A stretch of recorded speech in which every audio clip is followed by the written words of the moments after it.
Aw, dang it. I was trying to play some video games, but all I see is a bunch of bits and boops.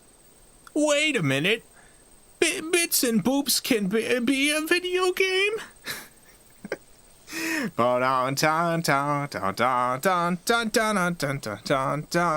Welcome to the world of gaming with bits and also boops. It's the video game valley. We're playing various games on the Atari 7800. Get ready to see some bits. And also maybe a few boops now and then. It's a beautiful day today. A perfect, crisp 72 degrees out. Can't wait to play all these bips. all the boops. Can't wait to play all of them. Got a ginger beer with me.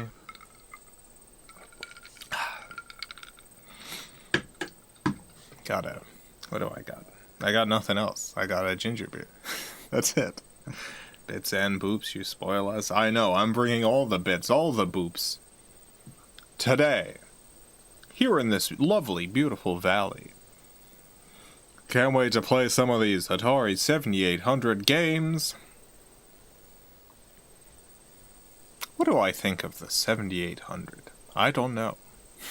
I go back and forth between it.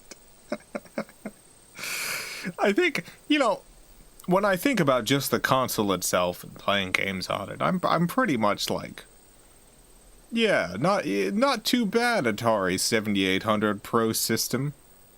But when I think about all the consoles I have, and which ones are my least favorite of them, the 7800 ends up pretty low on the list. So what do I think of this system with its huge number? 7800 is a big number, Nubidator. You're right. Absolutely.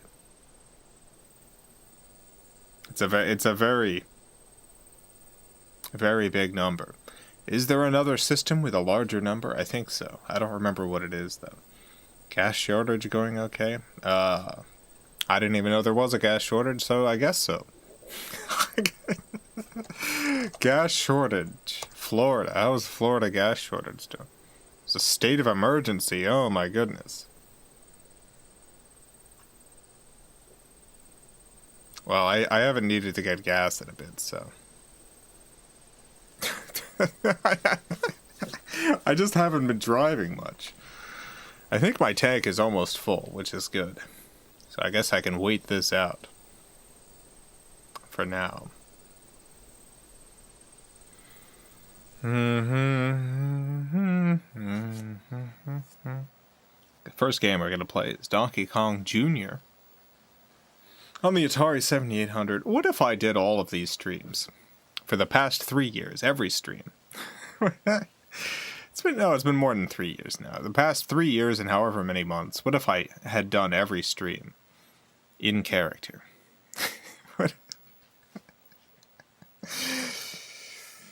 I feel like I would have gotten more viewers initially, but I think it would have become insufferable pretty quickly.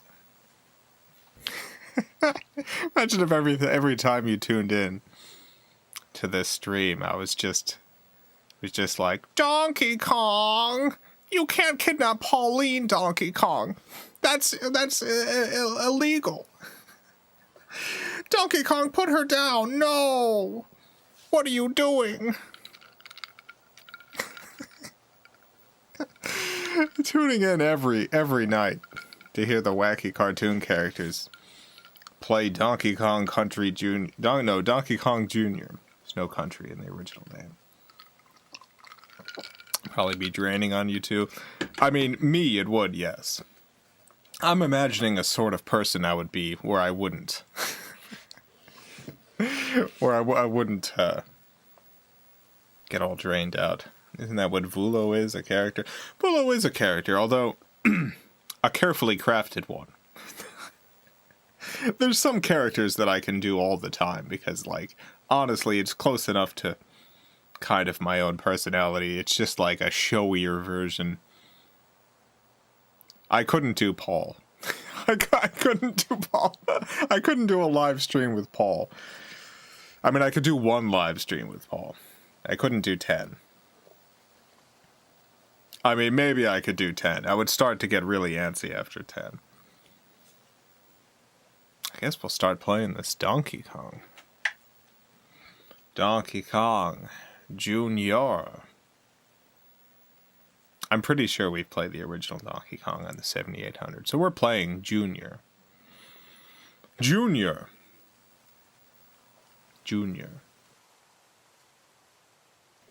Donkey Kong got his son into kidnapping Pauline, I guess. Just came back. What happened? You missed all the great... You missed me doing a bunch of voices and stuff. I did 1 voice. It wasn't great. You didn't miss a lot.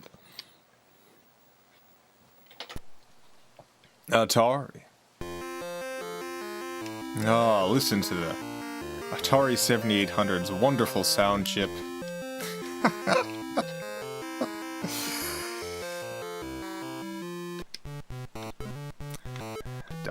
Donkey Kong Jr. is actually about rescuing Donkey Kong. Oh yeah, you're right! Oh, I forgot. Oh, yes. Alright, yeah, the dastardly Mario has kidnapped Donkey Kong. And his son needs to help save him. I forgot completely. Oh no! Oh no, his son drowned. It's been so long since I played this game. This is a much better story than just the son getting into kidnapping. Ah!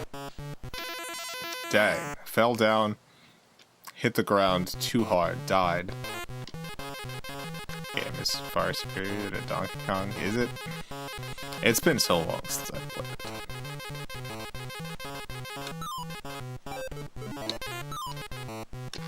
Oh no, how do I...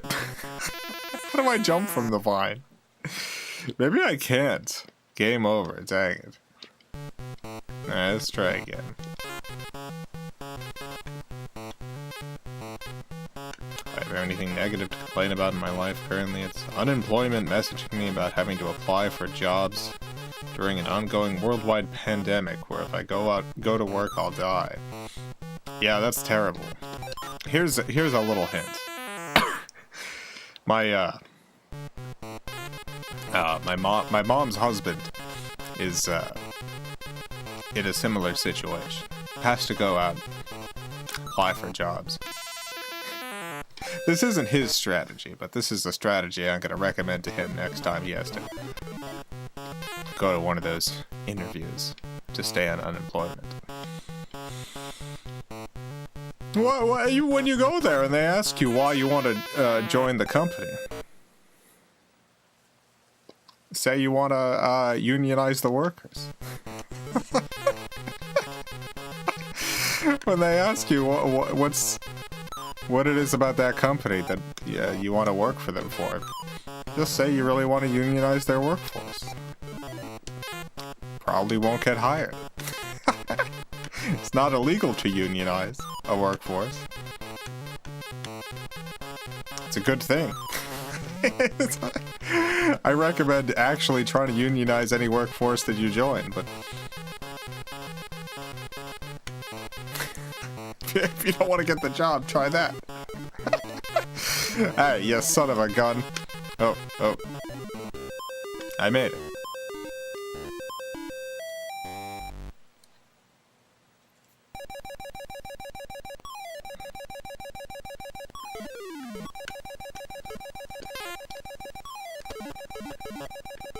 Oh, this is a weird stage, huh? Look at his face. Look at how unhappy he is.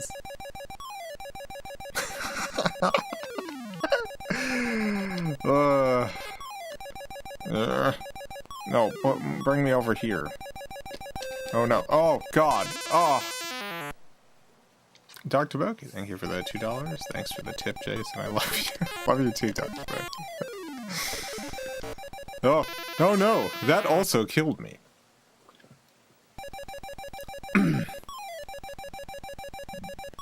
Remember bringing up unions in the hospital When I worked security, at least 2 other officers slammed the door and tried to shush me.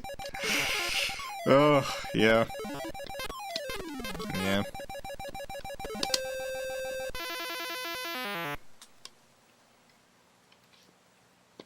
Dang it, game over. I guess I'm just not very good at Donkey Kong Jr. I just don't really remember how to play this game effectively. Like, parts of it are coming back to me.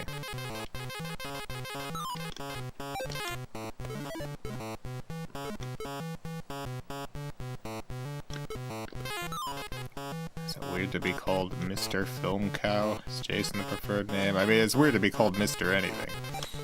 But, FilmCow's fine, I guess. Jason's good. There's a number of things you can call me.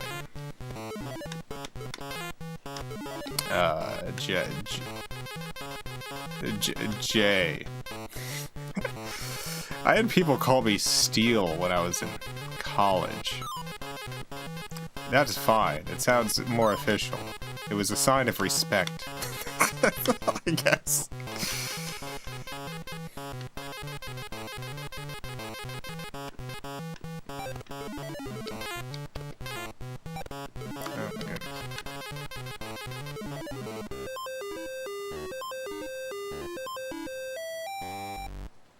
J or J? I mean, no one calls me J.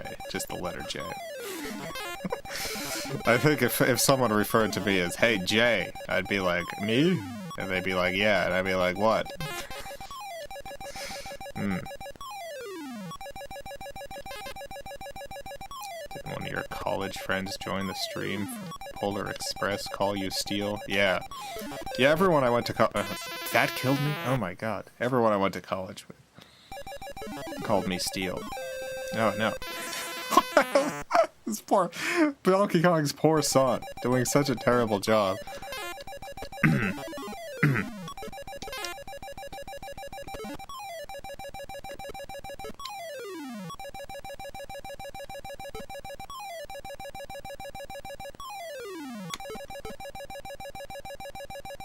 Anyway, yeah, Jason's fine. Steel is fine, I guess, so is. FilmCow's fine, I guess. Really, just leave off the Mister and we're good. Oh my goodness.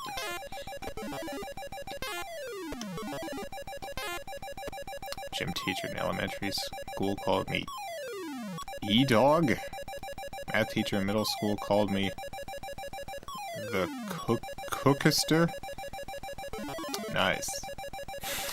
I guess. What'd you think of either of those names?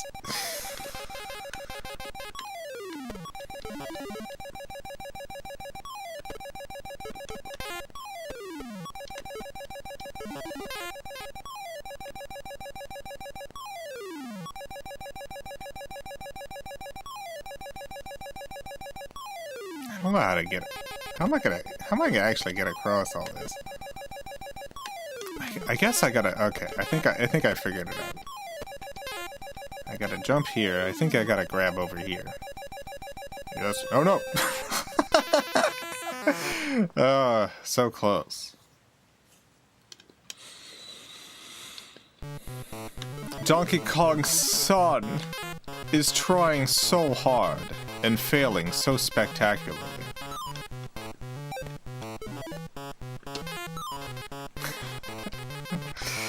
Donkey Kong's is terrible, clumsy son.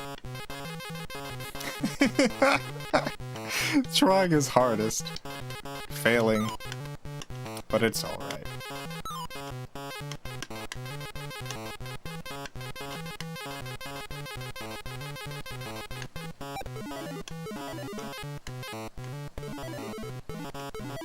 Bruh. Bruh. I got this first stage figured out.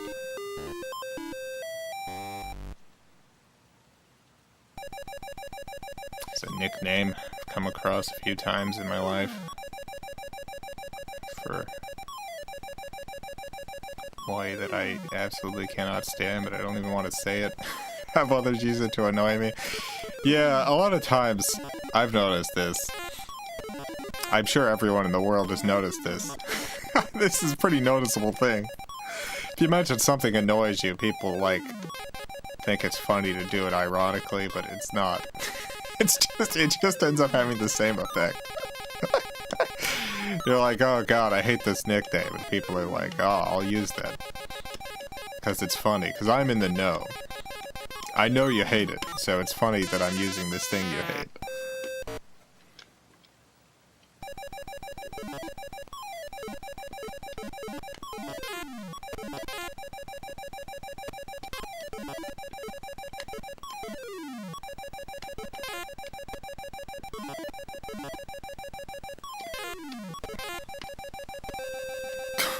What happened? What happened, little son? Oh no. Dead again, dang it. I got one life left, that's... Oh no, I didn't. I was on my last one. Maybe this is enough for Donkey Kong Jr. I don't think I'm getting much farther with this son. I'm gonna try one more time, you know what? Donkey Kong's son does not give up. I give up, but Donkey Kong's son does not.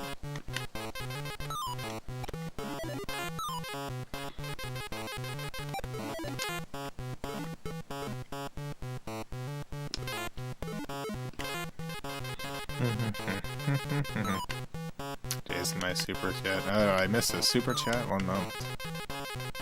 I apologize. 1 second.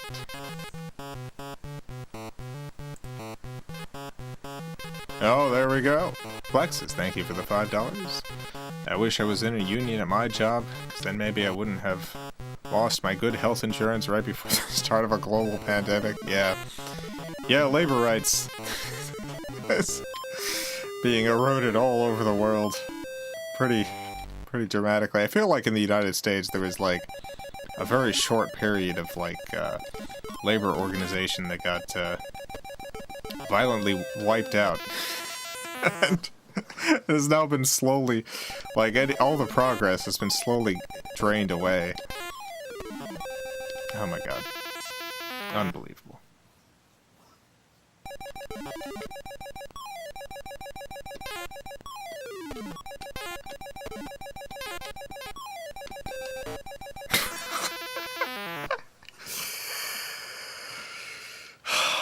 Poor little donkey.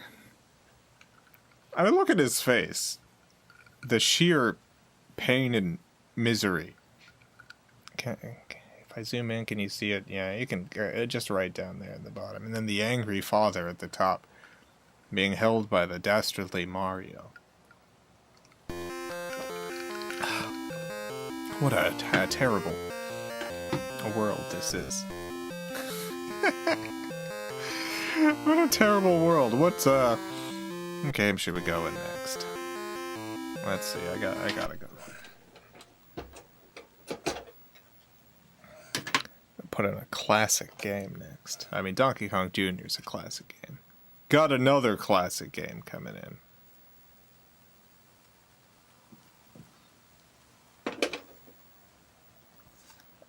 Stream thumbnail said you were playing Portal. Does it? I'm fairly certain I did change the thumbnail. Let me see. Yeah, no, you know what? You know what? On my end, it says that I'm playing various games in the 7800. I don't know why it does this. Just to show you here. I don't know if you can really see. Don't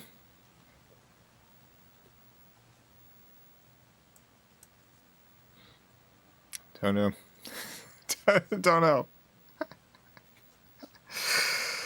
Sometimes it just doesn't update.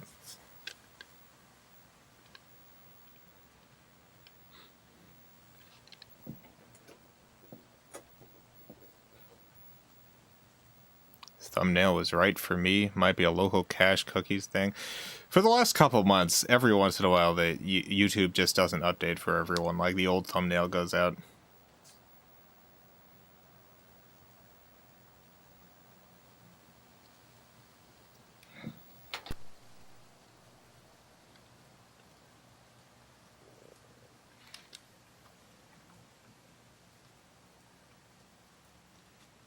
Centipede. That's the game we're playing. It's about a centipede.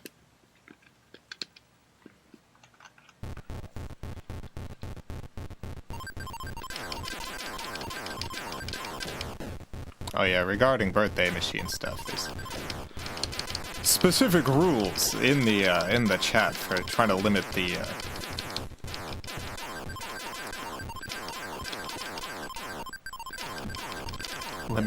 conversation time to initiate birthday machine. So as long as those are followed, it's birthday machine becomes summoned.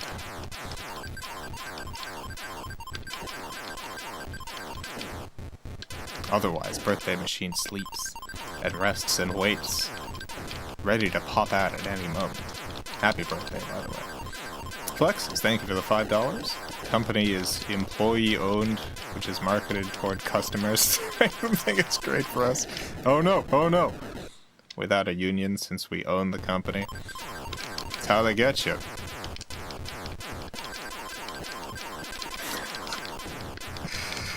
That's how they get you.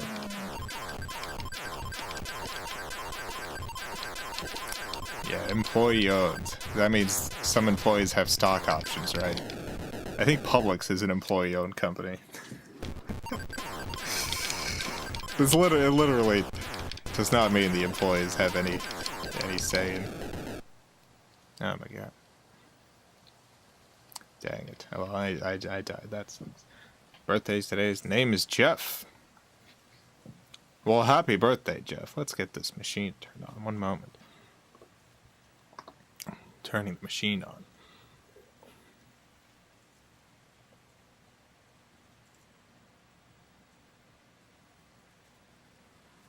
The machine's still turning on. Any minute now. There it is. Here's the machine. Happy birthday, Jeff. Time to see what the machine's gotta say for Jeff. Do it.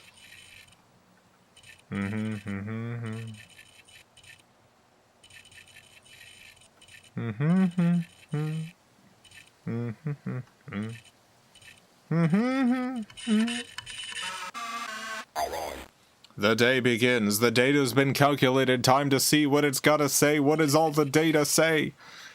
Jeff's birthday number for this year, whatever this number is, it's Jeff's lucky number for the year. Whenever you see this number, there's some sort of bird nearby, ready to squawk out a variety of luck from their throat luck sack. All birds have a special sack in their throat, filled with luck. And they're ready to squawk it at you as soon as they notice you seeing your special birthday number, for which each bird instinctually knows. Why does birthday machine know? No idea. Oh, 878, that's your number. Great, wonderful. Equal to Y? What? Okay, good to know, I guess. Jeff's birthday letter for this year could be any letter. It's 3 B's, 2 lowercase, 1 uppercase. The uppercase is in the middle, that's very important. Does Jeff's combined number and letter strength hatch an egg? Let's find out. No, it's simply too powerful. Oh, we got a joke for Jeff? Written by Birthday Machine. Just for you, Jeff. This is your joke now. How did the gray artisan create a beautiful art for the legally elected olive thief?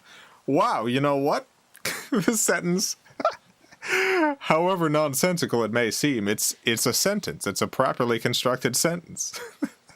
I don't think this is a first for Birthday Machine, but in terms of these jokes, it's definitely a rarity. How did the gray artisan create a beautiful work of art for the legally elected olive thief? Let's find out. So that the best of us lost in the end of an era of suffering. Well, lost it at the end there, but great, still great joke, Birthday Machine. Thank you so much, Birthday Machine, for that wonderful joke. Jeff's star data. Birthday Machine has looked to the stars and determined that your friend Constellation is the Blue Dancer. Your enemy star is Ro Neval, number 7029. Has there been a cosmic event? Let's look at the charts. Oh!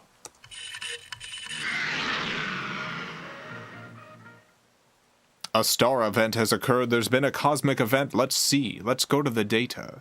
Let's see what this event is. Alright, this cosmic event is very important. Important enough that Birthday Machine had to create this whole rigmarole around this cosmic event. It relates to you. It's very important, Jeff. Pay attention. This is the most important thing. Here's the data. Oh no.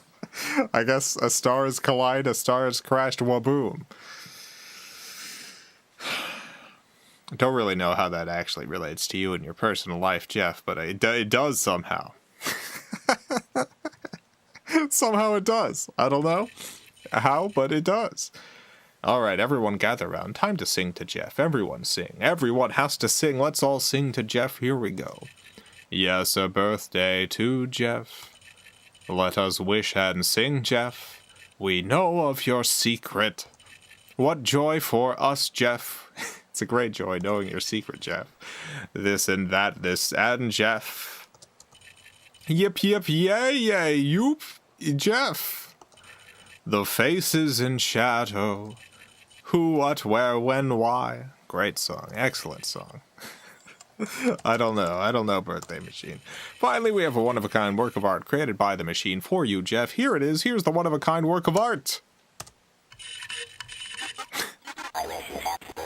It's the L horse with some cats in the background. The L horse. And it's yours now, Jeff. This is your art.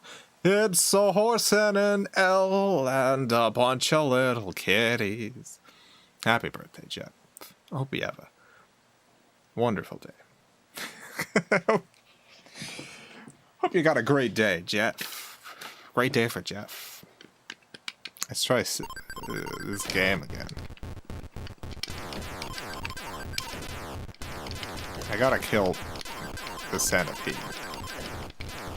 People were giving me centipede tips, and I'm sorry to state, I'm not going to be going into any advanced centipede strats here.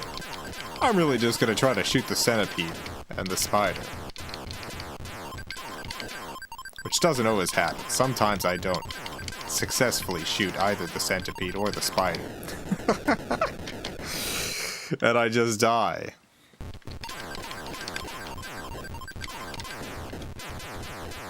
I love how wiggly the spider is, though. And that dastardly wiggly sound. I know I mentioned this the last time I played 7800 games, but it's kind of unbelievable to me that this system is like competing against the NES. This system came out 3 years after the Famicom came out. It's...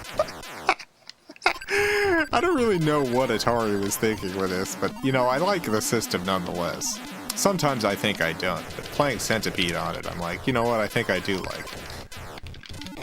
Oh no, oh!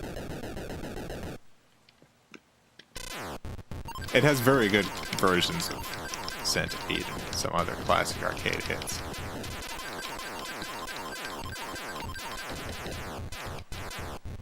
Is it still competing? It's still battling the NES today.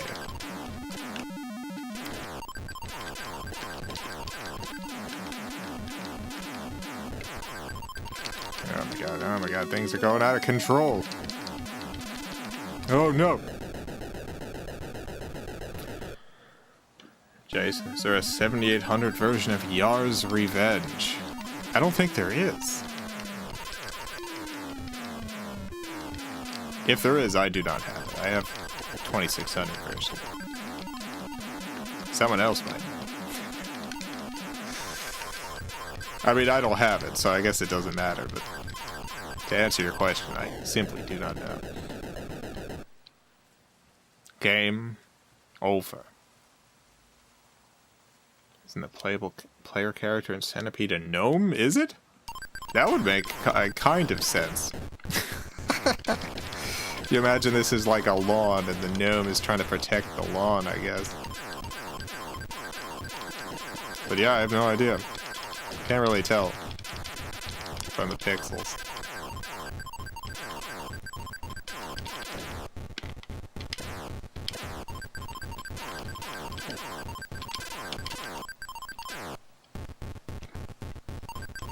Player character is an elf.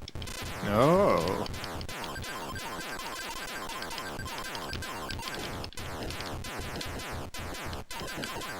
Centipede. Centipede game on PS1 with an actual plot. Yeah, it also came out on Dreamcast. We streamed that one. There's also an even later Centipede game, and I think it's on PS2. Also has a plot. There's way more Centipede games than you would imagine. Way later than you would imagine.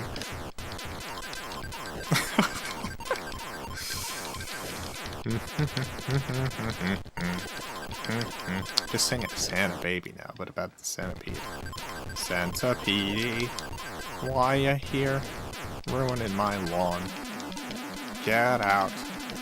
I'm a little elf or a gnome with a gun. Centipede, I'll shoot you tonight. It's a good 3DS Centipede game. Oh.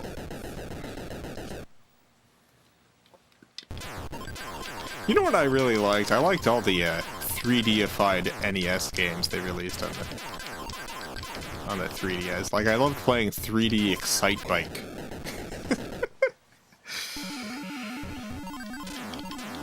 I played Pac-Man World 2 on stream. I haven't played Pac-Man World 1. Which one is Pac-Man World? 'Cause I'm thinking of the Wii U games, but there was also the, like the SNES Genesis games. Which one are you referring to? Because I don't actually remember what the titles of those were. I love the Genesis game. We got to play that at some point. I haven't actually played the Wii U ones, although I do have them. I guess they were on 360 as well, right? Those weren't Wii U exclusives.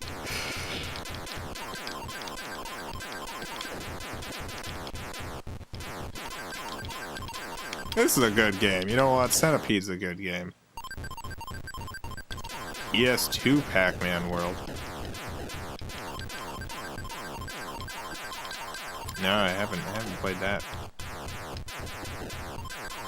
I didn't even know there was a PS2 Pac-Man World. The more you know. 2600 manual identifies the player character as an elf with a magic wand. The player sprite is the wand. The original arcade designers said it was a mechanical bug blaster. Alright, so we're either an elf with a wand or an automaton. Good to know. Yeah.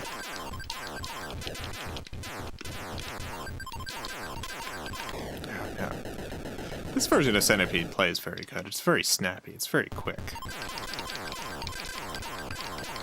I'm not good at Centipede whatsoever, or really any of these kinds of games, but it is a joy to play it. When I was a kid, my neighbor had an Atari 7800, but most of the games he had for it were 2600, so it wasn't that interesting. Yeah, that was the big draw of the 7800. It was backwards compatible, but yeah. Yeah, there was only... Oh, I think I have that on screen. There was only 59 released games for it. Not a lot. I'm always pretty lukewarm on the 7800 until I play a game like Centipede, and then I'm like, you know what? That's a pretty good version of Centipede. It's a pretty good Centipede. I guess we'll switch games now.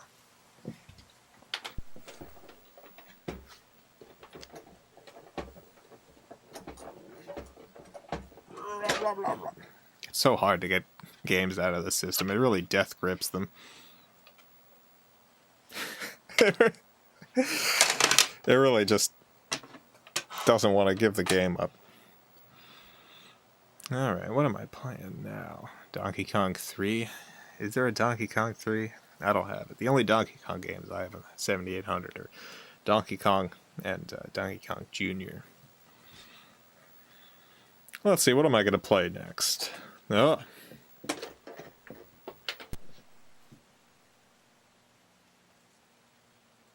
Pole Position 2!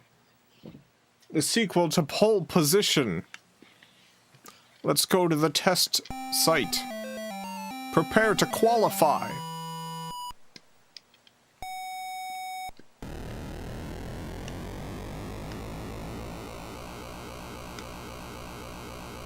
You know what? This game looks pretty good. Sometimes I forget that the Atari 7800 could have backgrounds. So many of the games, you know, they look like Centipede. But this was a competitor to the NES. Came out 3 years after the Famicom did.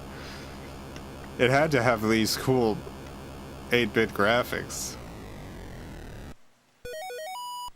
Position 2. That was my pole position. Nice.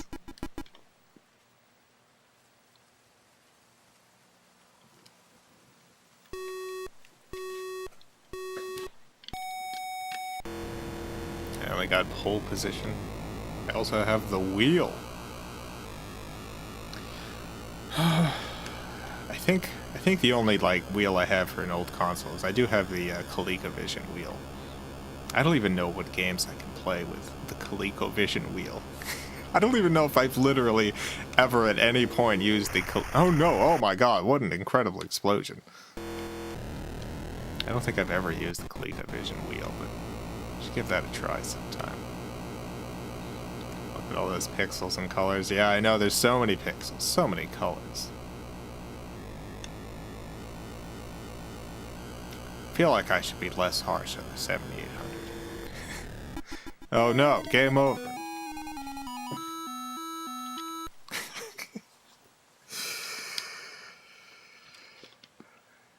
Let's try Fuji.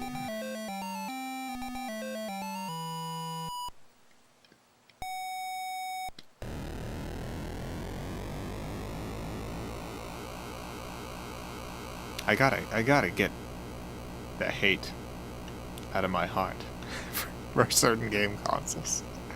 Why do I have that? 7800 was I got the 7800 a long time ago. A lot of the like the retro consoles that I have I got for this stream, but the 7800 I got for myself. And I did enjoy playing it. Just over the years. Over the years, my heart has darkened to the 7800. Why? Now that you mention it, it might actually be the ColecoVision wheel. Yeah, the ColecoVision had like numbered accessories. I forget what number the wheel was. My favorite accessory, of course, is the one that just lets you play Atari 2600 games. Which I think they got sued over.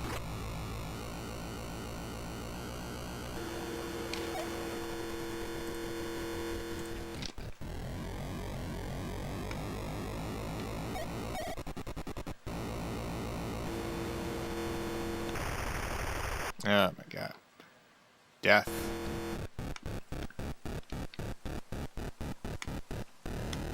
Go, go, go, go. One of my favorite facts is that Coleco stands for Connecticut Leather Company. Oh yeah. Connecticut Leather Company.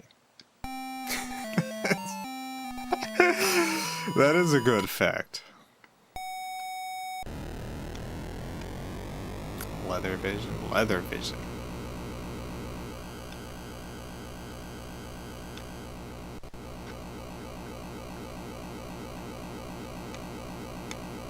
I think I have turbos. It might be the Coleco wheel. Also have the Atari adapter.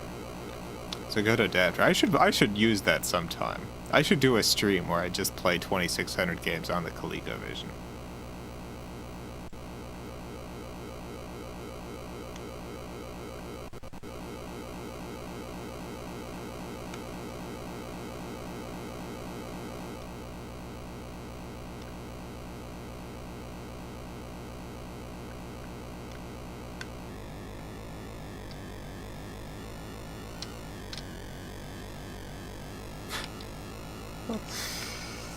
I'm trying to figure out what the second button does in this game. I think it's a break. Alright, good. Playing 2,600 games is a lot of games. It is a lot of games.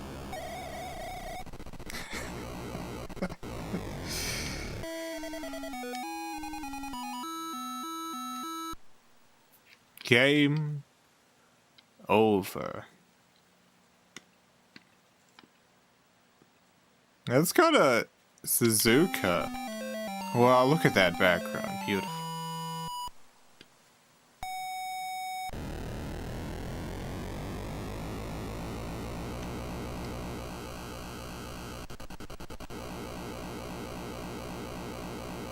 You know what blows my mind? How few Atari 2600 games there are. For some reason, I just kind of imagine like a near infinite number of Atari 2600 games, but there was only like 400 of them. There's only like hundreds, and that's it. There's more Sega Saturn games by like a good amount. There's like 1,200 Sega Saturn games. There's only 400 2,600 games. Oh no! Only 49 7,800 games.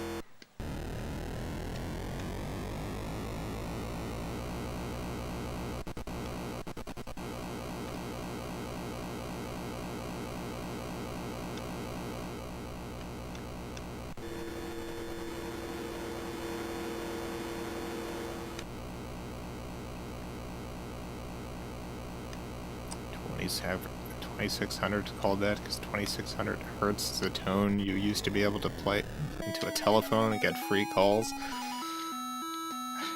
Was the Atari 2600 named after phone freaking? Like, I know the Hacker magazine was named after that 2,600 magazine. Phone freaking, but Atari named the console after that? That seems like a weird mood for a technology corporation.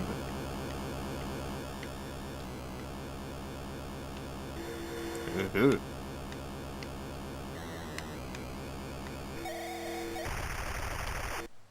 Phone freaking, now that's a term. Yeah, I think it was spelled with a P though. Puff freaking. I think the official hacker term for freaking was with a P. PH.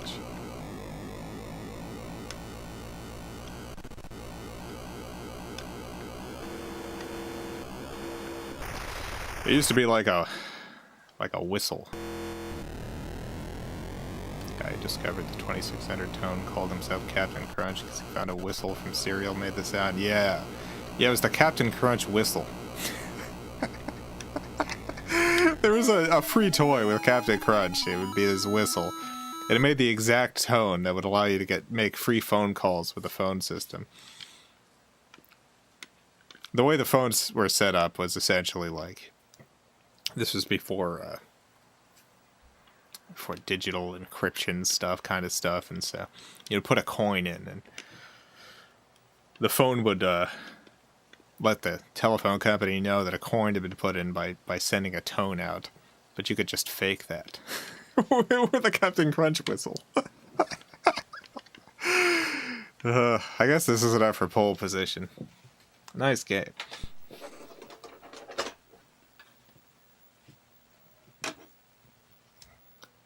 Phone freaking was a little bit before my time. Just a little bit.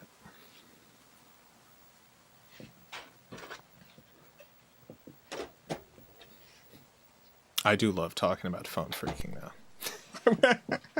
If only to still be, like, be able to manipulate technology infrastructure that easily. Let's see. Novice. Xevious. That's what we're playing with, Xevious. Am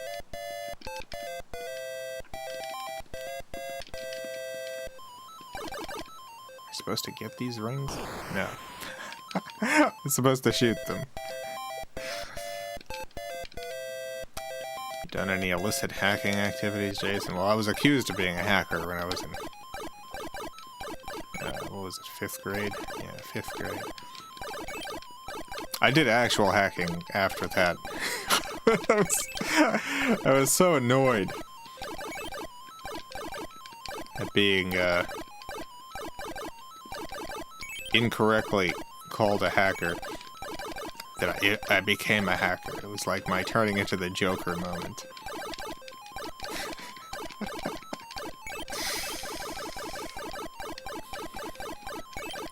The level of hacking that I did basically was limited exclusively to just like middle and high school, just hacking the computer networks there so I could bypass their web filters and stuff. Get to the sites I needed to. Early day web filters and stuff at schools. It was like, they wouldn't let you play games on those computers. They wouldn't let you... I was trying to do, like basic research and stuff on the school computers, and they just wouldn't let you get anywhere. I wanted to download MP3s and stuff. This was before MP3s. Maybe it wasn't. I don't know. It was MIDI files. I wanted to download MIDIs. Dang, I'm not good at this. Oh, here we go.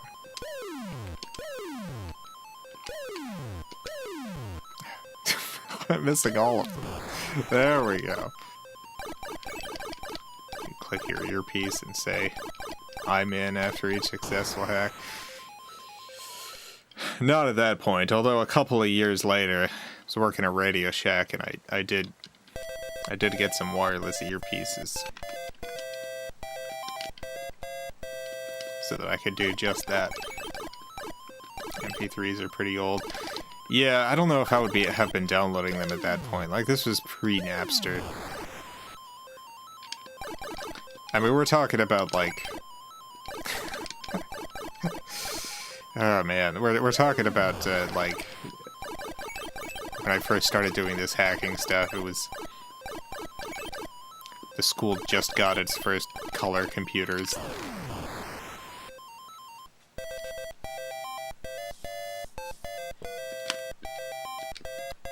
Yeah, not good at this game at all.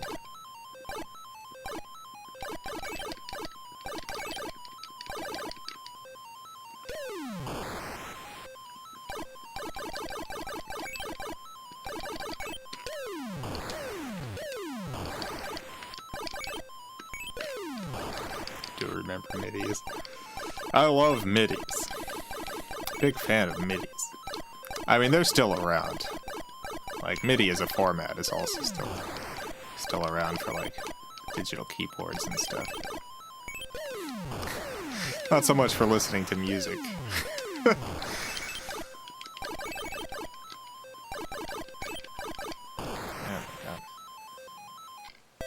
a 7800 for $30 last year. It was very much a worthwhile purchase. Absolutely. $30, 100%.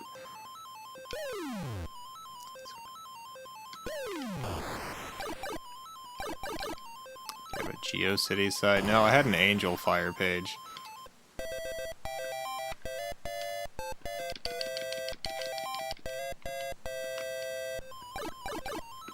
Put up my poetry and stuff on my Angel Fire website.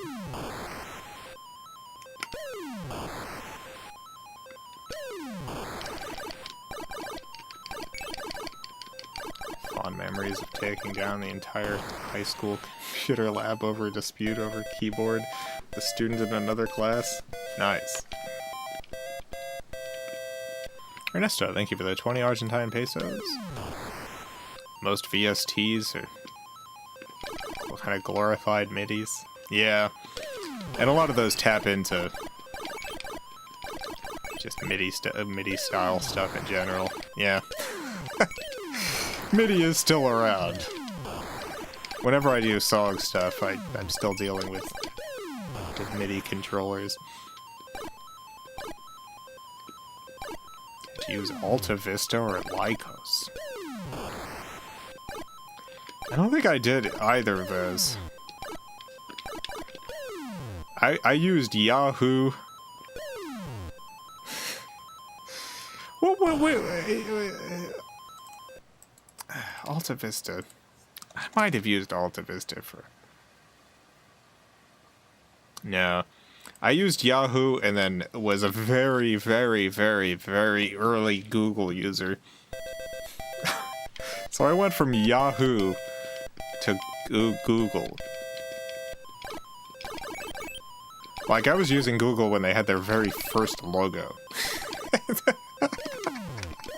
I was a Google early adopter. It's been devastating seeing Google turn into, like, this... just a ridiculous, like... this terrifying tech company. Being such an early Google supporter of, like, this search engine actually works. Use this one. Used Metacrawler. Yeah. Metacrawler. I also had my own search engine. It wasn't very good.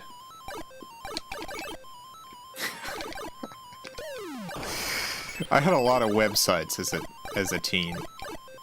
I had custom pencils printed with my website address on them that I would hand out at middle school. I have a plaque that I got from middle school for starting the school's very first web design club.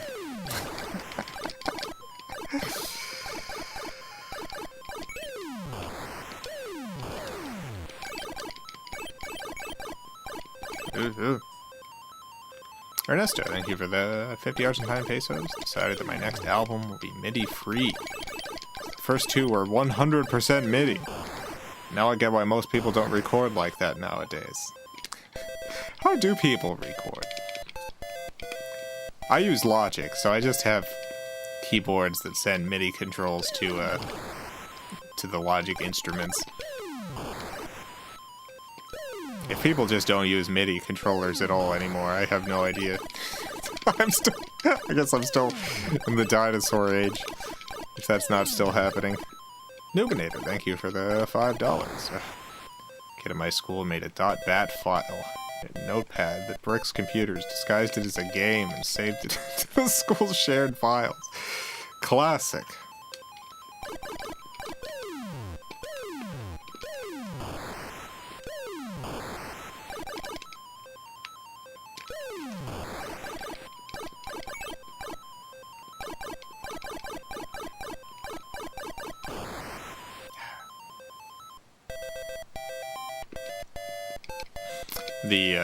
In high school, our school, like, started getting a more advanced web content filter. But it was still, like, database-based, so, like... No, I guess that was the advancement. So, originally the way web filters would work, in the early days, was they would just have, like, essentially a bunch of keywords. So if you went to a website that had rude words on it, it would block you from being able to access that site. Those were the early ones. But those had a lot of problems, because, like, you know, some words have innocuous or non-innocuous meaning. So for schools and stuff, it was a kind of a problem where, like, a lot of legitimate, like, any encyclopedia site would be blocked because it had a lot of words there. So they started doing databases where, like, they knew roughly. This was in the days in which you could essentially count all of the rude websites and make a database of all the bad ones. You're like, this is every bad website on the internet. And it would more or less work. So what I did is I programmed a thing on my own website where you would type an address in, and it would download that website to my website and then display it. So essentially, I was able to get around that block entirely because my website wasn't blocked. My website wasn't on the blocked website. So I had this special site that anyone at school could use, and by anyone I mean me and my friends, to completely bypass the site's filters. Ernesto, thank you for the 50 Argentine pesos. I mean, people don't record without MIDI whatsoever. It's kind of a torture. MIDI allows for much correction of goofness in post. I see.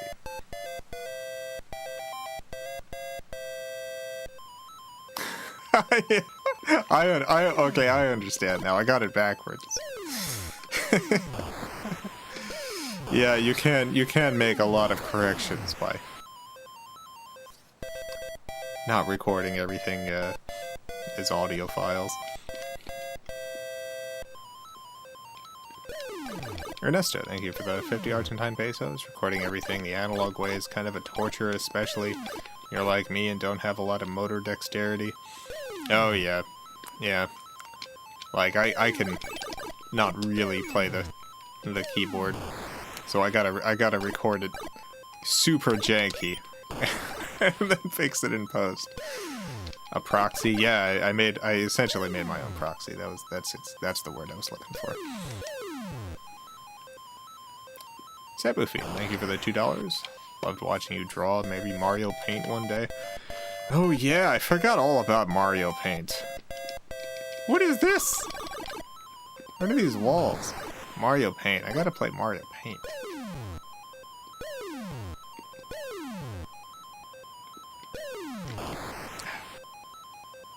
We should switch games. Mario Paint. Jason invented proxies, confirms. I certainly did not invent proxies, but I did learn about proxies. But the problem was proxies were blocked. Proxies were on the block list at my school, so I just made my own proxy. I think I programmed it in Perl? I don't know. I forget. Oh god. I used to know a couple of different web languages.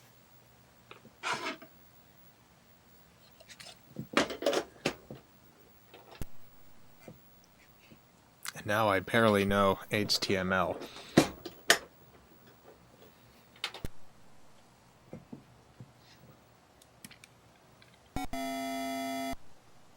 Karateka. Wow. Very evocative. Karateka. High atop a craggy cliff, guarded by an army of fierce warriors, stands the fortress of the evil warlord Akuma. Deep in the darkest dungeon of the castle, Akuma gloats over his lovely captive, the Princess Mariko. You are one trained in the way of karate, a karateka. Alone and unarmed, you must defeat Akuma and rescue the beautiful Mariko.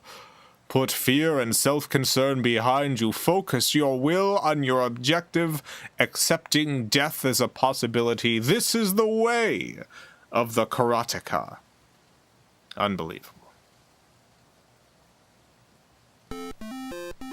Oh.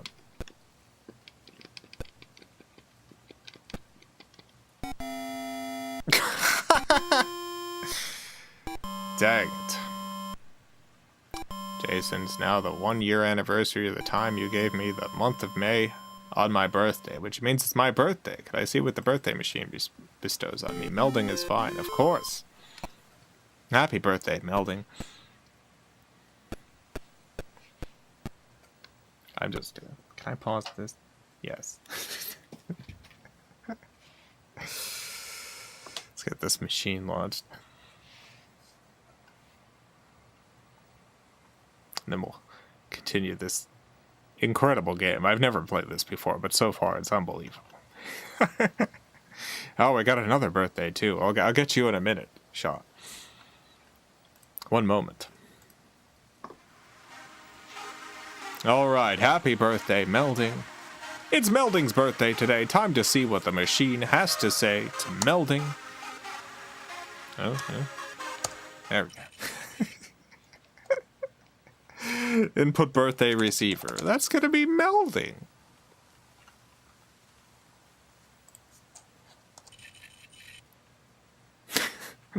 You do. It's fine. I mean, I don't actually know that for sure.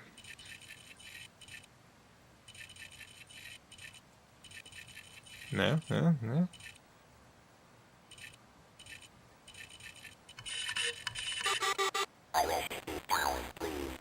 Wow, look at that. That's a cookie cake. That's a cookie cake right there. Ever had a cookie cake? I like cookie cake. I want another cookie cake. It's been so long since I've had a cookie cake. Melding's birthday number for this year could be any number. Whatever the number is, it's your lucky number for this year whenever you see it. There are not one, not two, at least 3 birds. I'm gonna up the bird every birthday machine time now. There's at least 3 birds watching, ready to shout at you with their, bird luck sack in their throat. Just calling luck right at you. 743. That's a pretty good number. So there's a 7 there. There's a 4 there. There's also a 3. You got 3 numbers for the price of 1. Great. Melding's birthday letter for this year could be oh, it's an I. I was going to say it could be any letter. And then it would be a bunch of B's. And I'd be like, oh, it's a bunch of B's. But no, it's a lowercase I. Unbelievable. Take a moment to contemplate this. It's the letter I, lowercase. All right, well, there you go, Melding. I. The letter I. What does it mean? What does it mean? Does Melding's combined number and letter strength hatch an egg? Let's find out. Let's see how powerful this I is. No. All right, so we know one thing about I.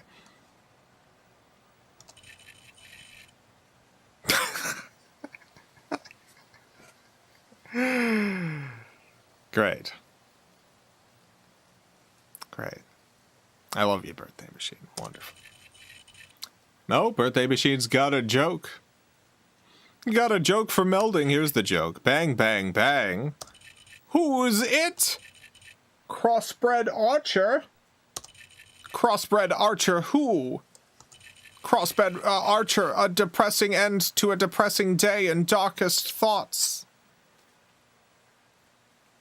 Yeah? Is it a joke? Who knows? But it's birthday machine. Happy birthday, Melding. Nisha was afraid. What? Okay. Thank you for letting me know. Alright, birthday machine has looked to the stars and determined that your friend constellation is the Grape Dancer. Your enemy star, Iota Divina, number 4885. Has there been a cosmic event?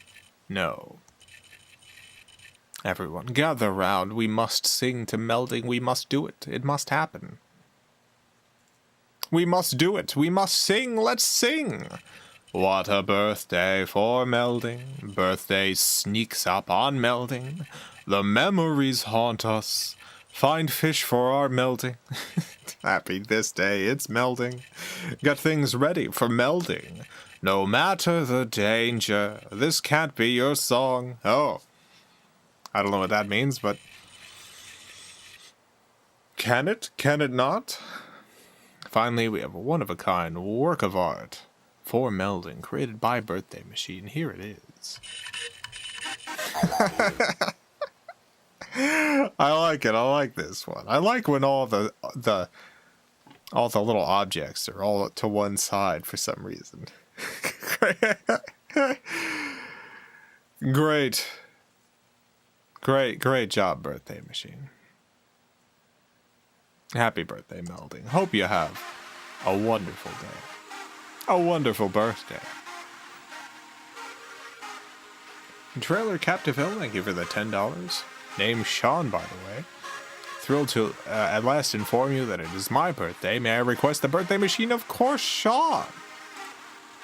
Happy birthday, Sean. Let's see what the machine has got to say to Sean now. Get ready. Oh yeah, and Ernesto, thank you for the 20 Argentine pesos. I think that was our first I.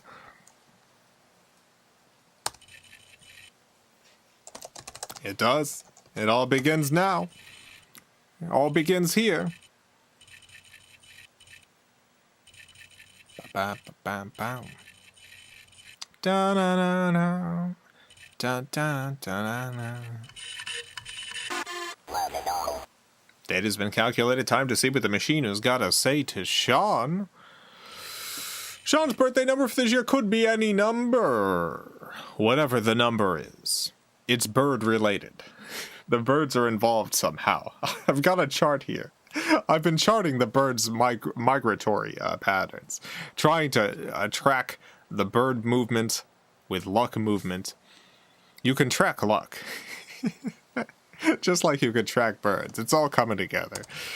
Oh, God. How did someone guess this? Twitch Fixer, how did you guess? I mean, you're 5 off, but still. How did you get that one? That was real weird looking over at chat.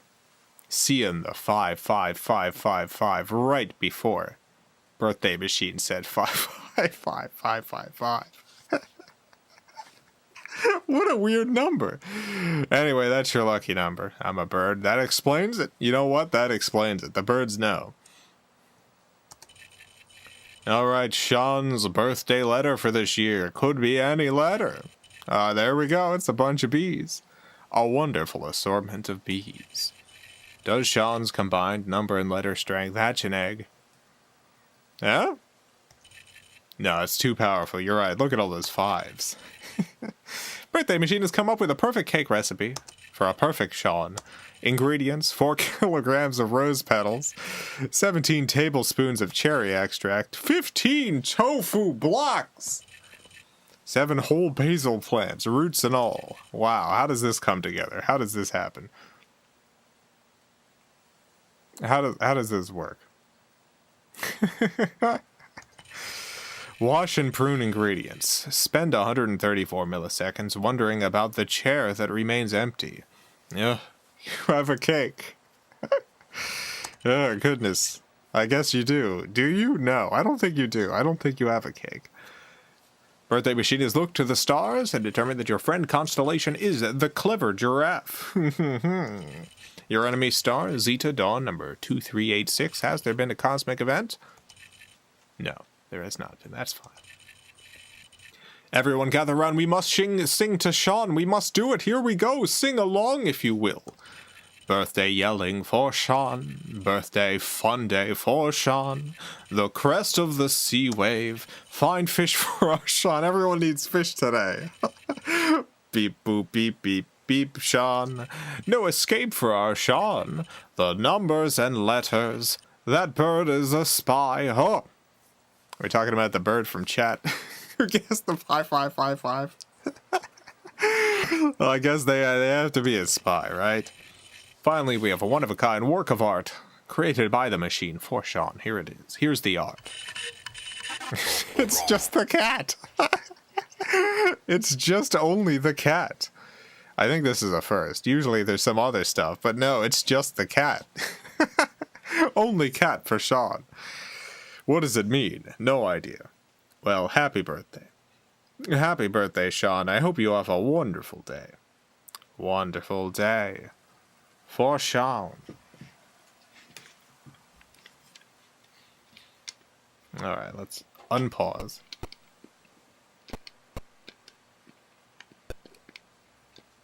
Oh. I don't understand how to play this. Here, you can't see, so here's what happens when I press down. So I'm not pushing any buttons, so I'm assuming I'm the character on the left. I'm pushing down. No. Nope. I'm pushing left.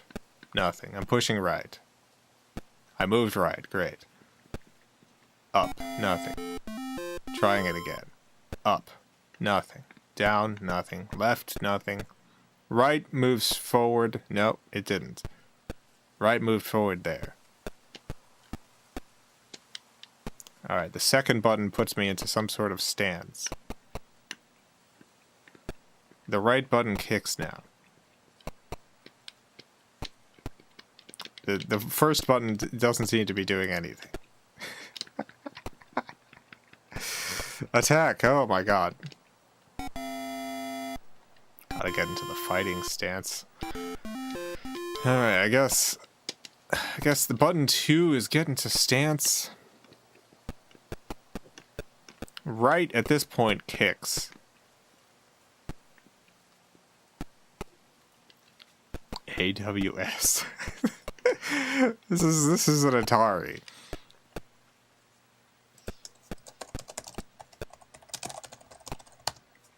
Yeah, I'll give you. This is what the controller looks like. I've got my joystick. I'm getting killed right now on screen, but that's fine. And there's two buttons. There's one button over here, one button over here. So you can go left, right, down, up, diagonal usually with the joystick, and then the two buttons.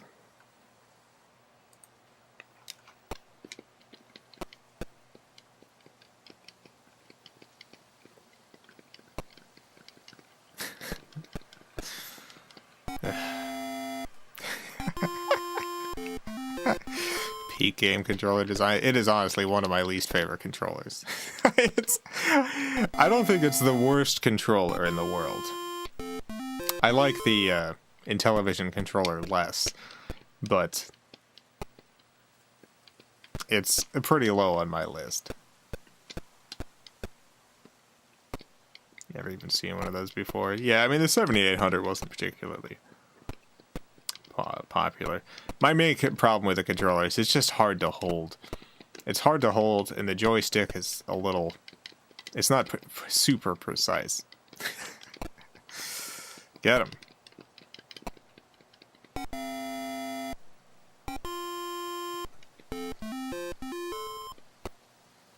What member of our gamer family must that controller be? Just sort of a gopher who's living in a hole outside. That isn't official. I have to put more thought into it, but probably a gopher that's like buried themselves in the dirt outside. 5200 controller is definitely worth it. Absolutely is, yes. I don't have a 5200, but I have touched a 5200 controller, and that one is definitely worse.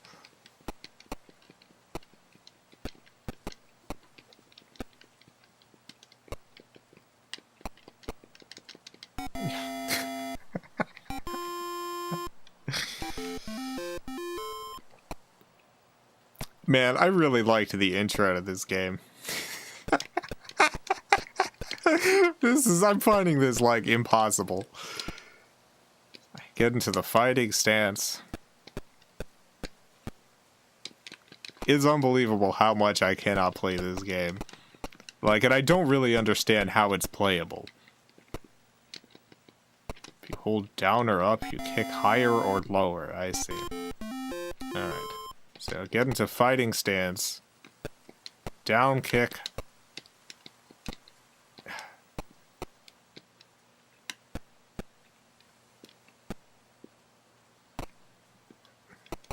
Yeah, see...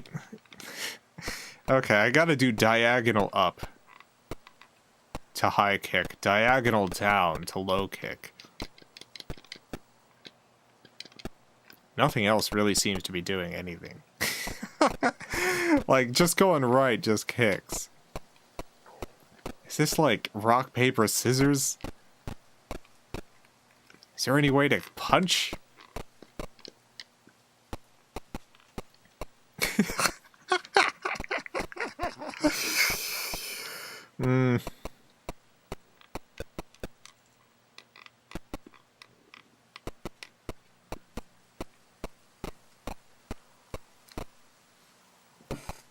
I'm sure this is a very engaging game once you figure it out.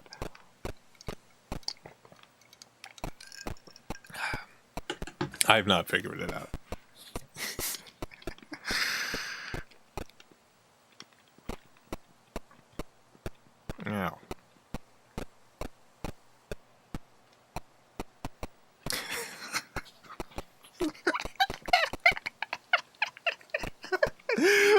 there's some games that like have a that are like have such a simplicity and yet are so difficult to figure out that they create this kind of like comedic feel. And I'm feeling the comedic delirium here.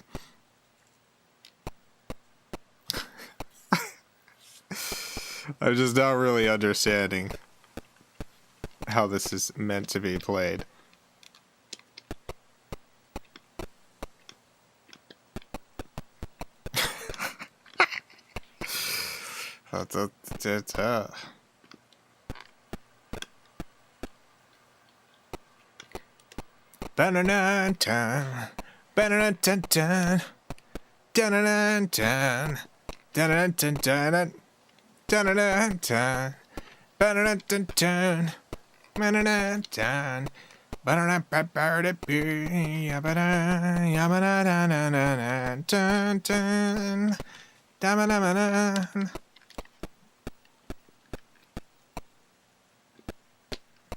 I guess we'll put on a different game. Oh no. Oh, it got me. I made one mistake.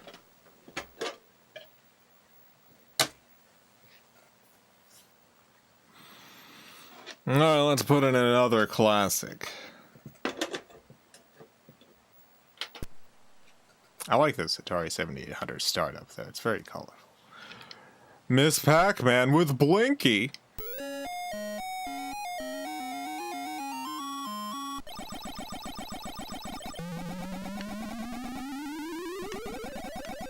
With Blinky.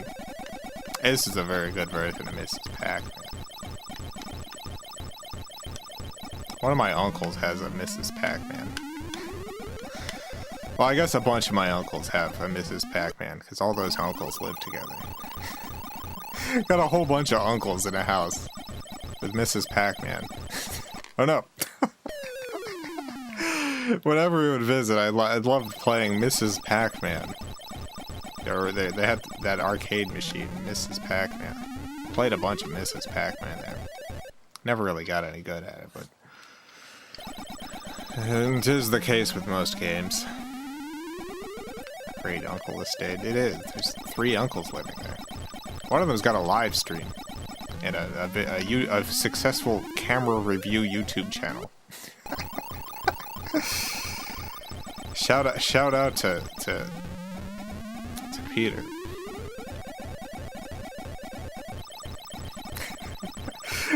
I gotta remember to tune into it. Oh no. I gotta remember to tune into his live stream. Oh no. I keep looking at chat. Your uncle's at a polykill? No. No, they're not like married uncles. It's nothing like that. They're all brothers. They're uncles to me. Brothers to each other. Cutscenes! Is this one of the first cutscenes in a video game? It's gotta be, right? They fell in love.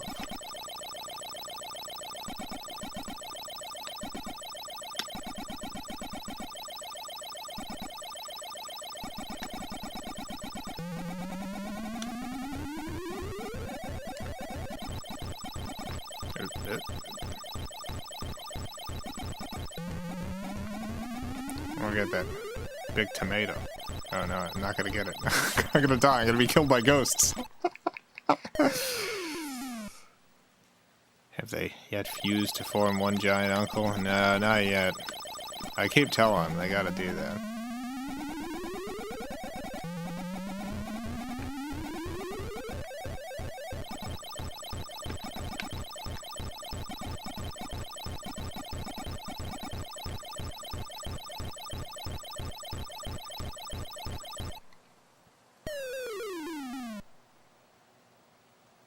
Game over.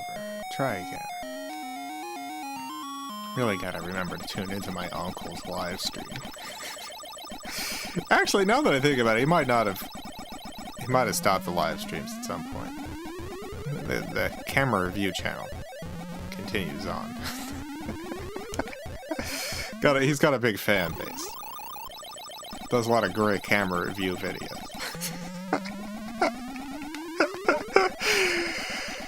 You know what? I honestly, here's the honest truth. This is an uncle that like I like these uncles.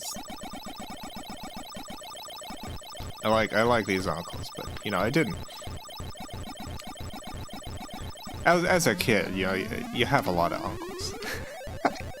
I guess most people don't have as many uncles as I did. I have dozens, hundreds maybe, of uncles. I have a very large extended family, and so you imagine uncles and aunts and stuff. It's just kind of like a thing that exists out there. You don't really, as a child, you don't necessarily really think of them as in terms of like you know, their own lives and their own talents and dreams and ambitions. No. But I gotta say, this one uncle, he's real good at being on camera. he's got a good on-camera personality, and I'm like, dang man, I should have used this uncle in one of my videos.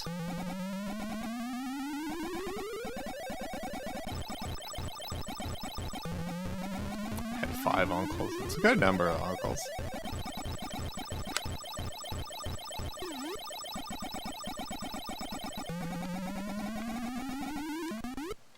One thing that's that I've been dealing with after my grandfather died, my main connection to like a lot of my extended family at that point was through my my grandmother, my yaya. And now that yaya has also died, it's like there's just this whole like a part of my extended family who honestly a lot of them are probably dead themselves, but who just like I'm just not going to hear updates about anymore. It's like I would get those updates from Yaya and Papu, and so I feel unmoored. I feel like there's this whole sea of uncles and aunts and stuff that I have that I'm just never going to hear about again. Because like my primary connection to them was through my grandparents, and like there's some uncles, like the live streaming YouTube uncle, whom like I have a closer connection with, and I could just call that uncle. Be wondering why I was calling, but I would know who I was. But there would be like a lot of explaining to some of my other uncles. I'd be like, Xenia. You remember Xenia? You remember Xenia? Xenia Pappas. Yeah, I'm her grandchild. And they'd be like, "Oh, Xenia, how's she doing?" And I'd be like, "Well, she did die." That's why I'm contacting you. I just wanted to see how my uncle was doing. One of my many uncles.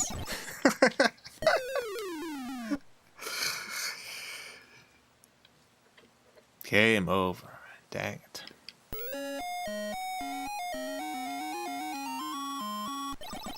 Anyway, I guess what I'm saying is I gotta do a big YouTube collab with my camera review uncle.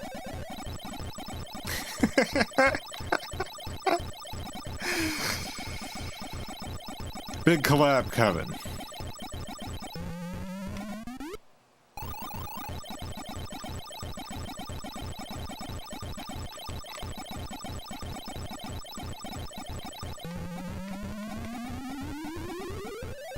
Oh, that cherry, yeah.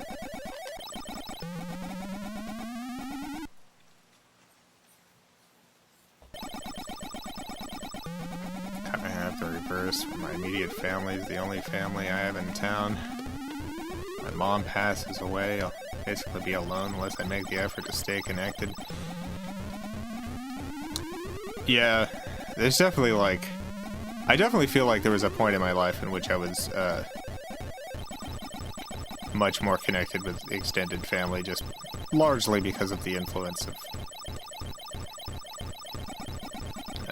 like my yaya and some other people in my family. But like the stuff definitely doesn't keep up if you don't keep it up. And for I don't know. For a number of people in my family, I've absolutely not kept it up, like, intentionally so. There's a couple people in my family that I would rather not stay in touch with. You ever check your uncle's reviews before buying camera gear? I just don't buy camera gear often enough. I feel like the last time I looked into cameras was before I knew that he had this big YouTube channel. Or maybe it was before he had the YouTube channel. So I unfortunately have not been able to really dive deep into his camera review advice.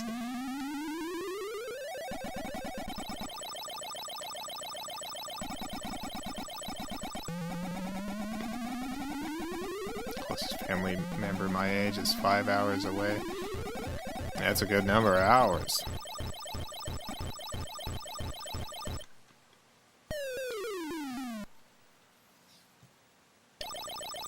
I gotta get the chance I would never contact my dad ever again.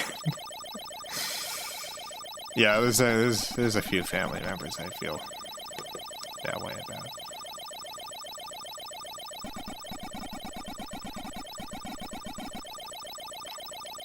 I'm on better terms with my dad than I was a couple years ago, which is nice. But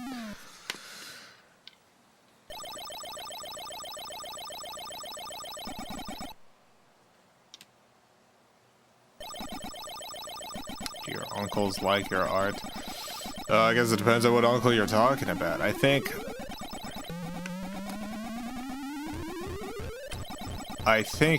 those uncles, the Uncle House. I think Uncle House, yes. For the most part. I think yes for Uncle House. I'm not 100% sure.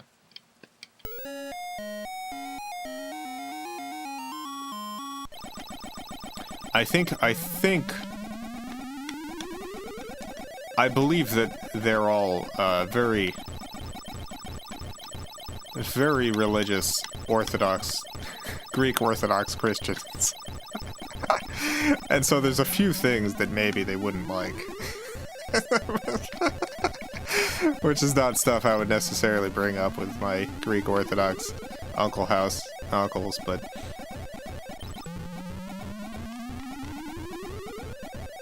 Ghost. Yeah, got him.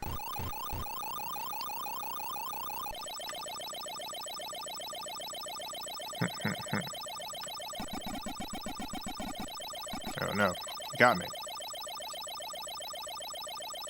Aha!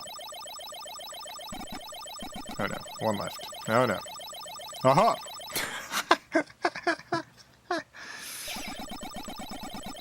And your family has been the biggest supporter of your art? I mean, that would just be my mom and my brother. Definitely those two.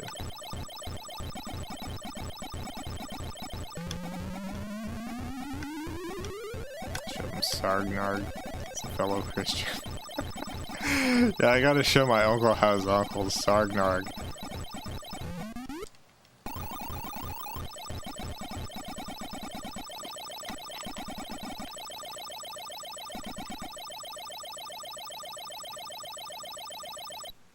Dang it.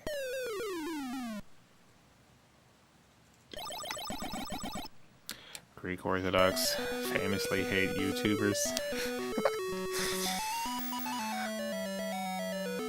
Sometimes I forget that, like, you know, most of the people in my life, you know, I do have a number of, like, religious people who I've been friends with and interacted with in my life. Like, I'm not religious myself, but I've had a number of deeply religious friends and stuff. But every once in a while, I forget that there are, like, a type of religious person who takes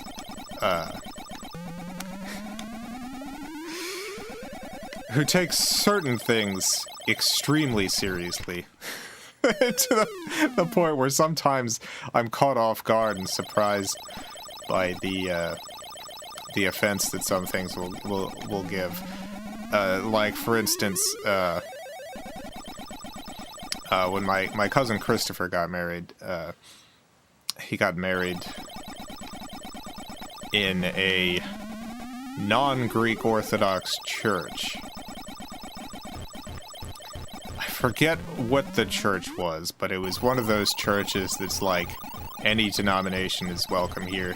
I don't think it was a Unitarian church, even though that would fit the description. I think it was some other church.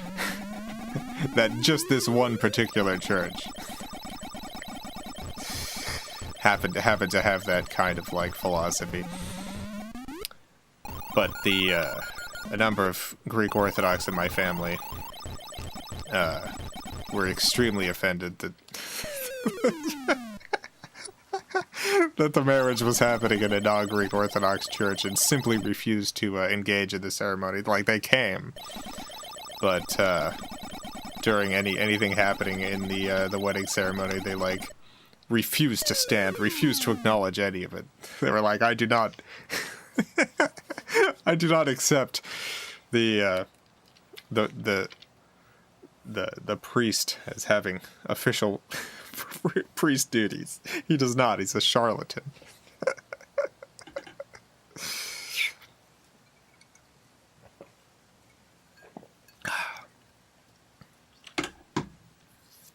Why even go? Very complicated. Very complicated dynamics there. Alright, let's play a different game. I don't know what this game is. Let's play it. Oh, it's nothing.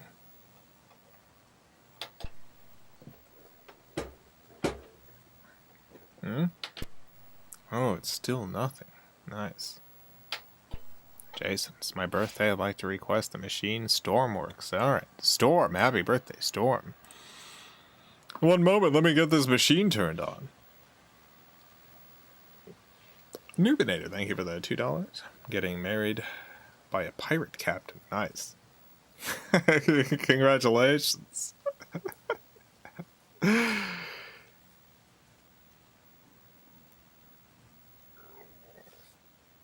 Alright. Birthday machine is ready. Here we go. Happy birthday, Storm. Time to see what the machine's gotta say to Storm, because it's Storm's birthday. Oh! Calculating data. Here we go. Ba ba ba ba ba.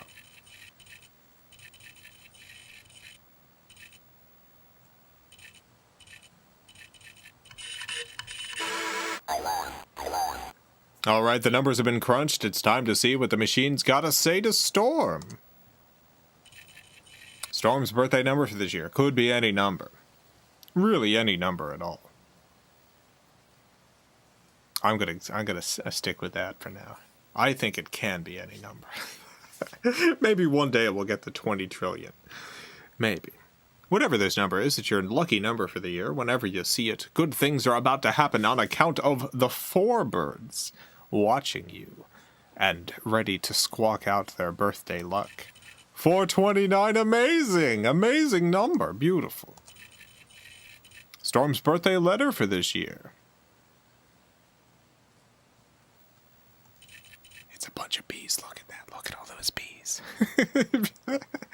Beautiful, beautiful assortment of bees. Does Storms combined? Number and letter strength, hatch an egg. Let's find out. Oh, it's too powerful. You know what? You're right.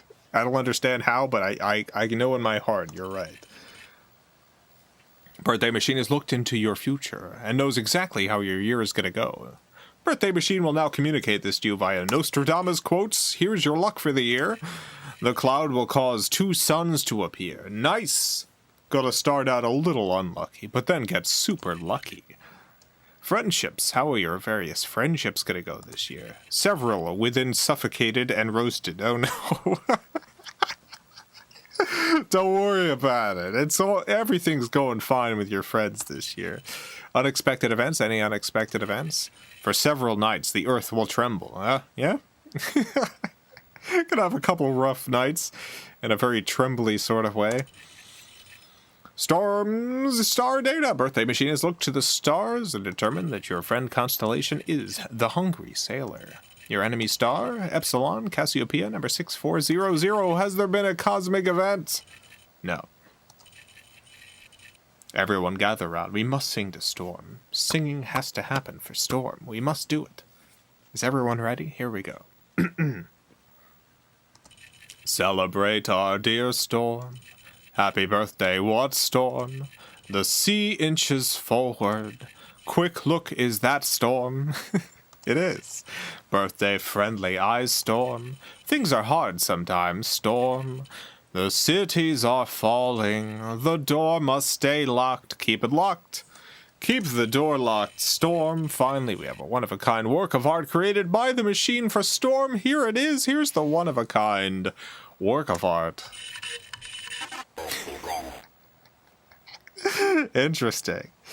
Is it good? Is it evil? Hard to tell. If it's time for good or time for evil. Bone, avocado. What does it all mean? No idea. It's art. Happy birthday, Storm. Hope you have a wonderful day. A wonderful birthday. For Storm. See if I can get this ding-dang thing working.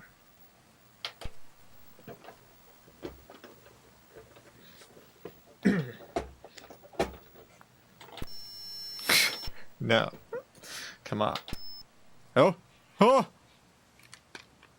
Cracked!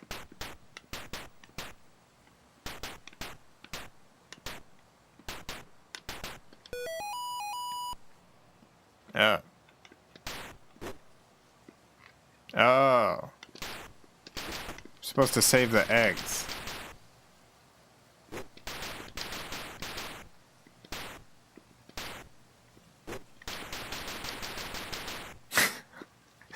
Okay, so it's a shooty game, and I gotta save the eggs.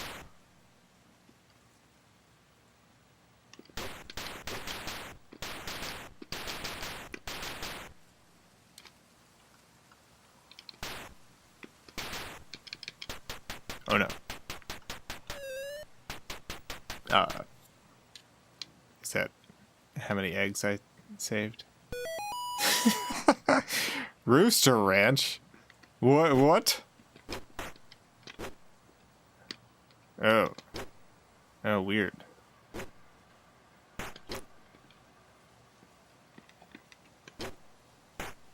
Got him. Alright. Yeah, no.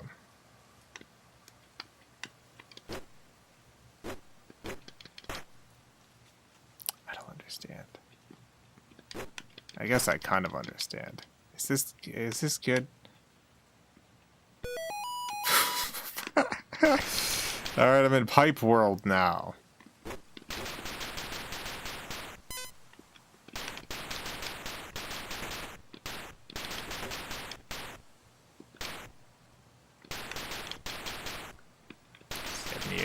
Did have a light gun.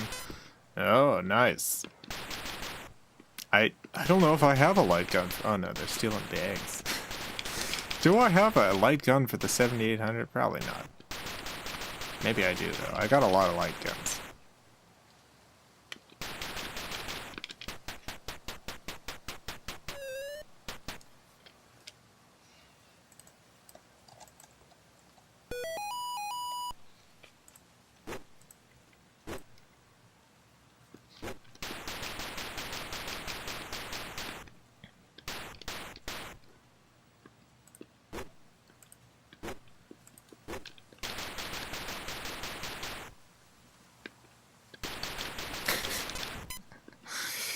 Stop stealing the eggs!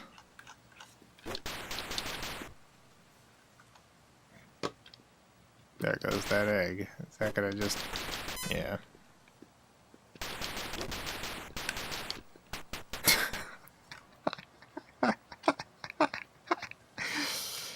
wasn't this console popular. Yeah, I mean, you could be playing Cracked. Instead, you're playing Super Mario Brothers 3. Big mistake, classic mistake. Oh, I'm out of eggs.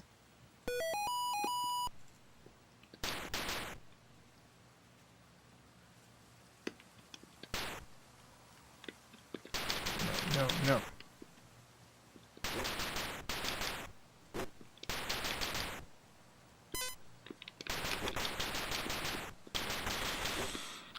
My poor eggs. I like this background. No.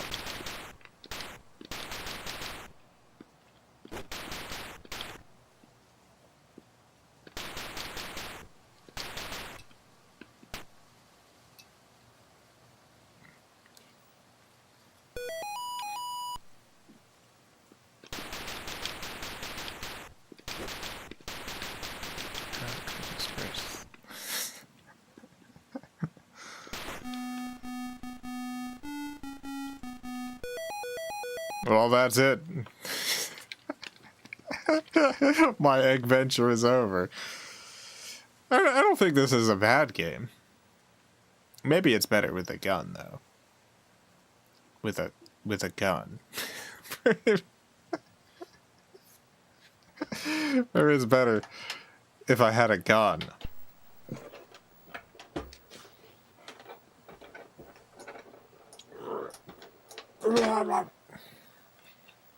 God, they really are hard to get out of the system. Video games in the 80s, big into sewers. They were a lot of sewers in the 80s. Sewers were a big thing. Big deal in the 80s. People loved sewers.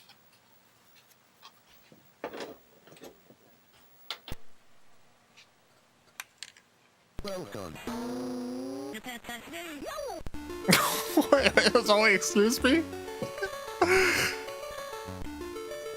Alright, yeah, let's start. You know what, I want to see that intro again. Welcome.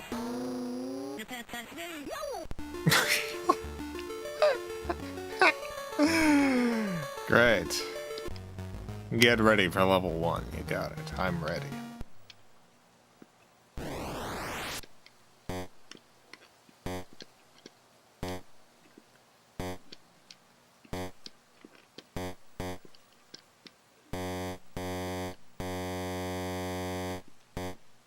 I don't really know what I expected, but it wasn't quite this.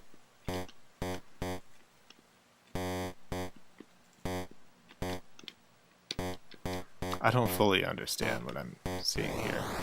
Oh no, I got attacked. I'm smaller now. Oh. This is just a very complicated breakout.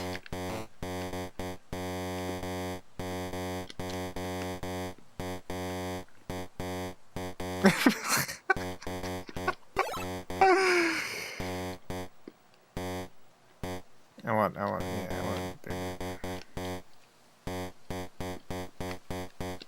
God.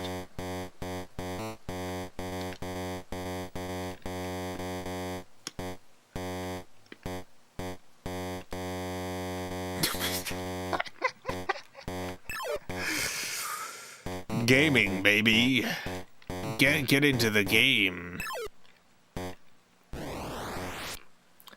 Get into the game, baby.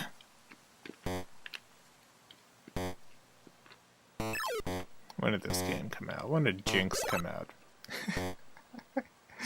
When did the 7800 version of Jinx? I know this wasn't an exclusive. This must have been on other consoles too. So there's only 3 7800 exclusives. Get ready for the interlude. You got it. 87. Was that the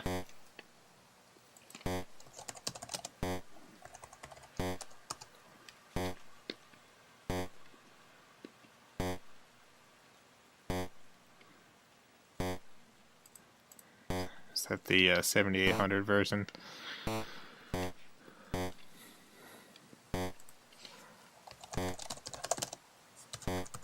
Looking at what video games came out in 1987.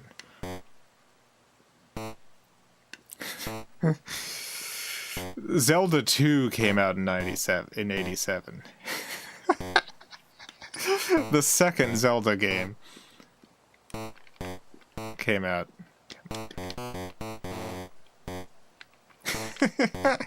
Contra, Double Dragon, Punch-Out, Castlevania 2, the second Castlevania.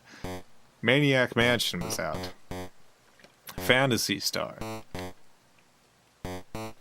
Dragon Spirit.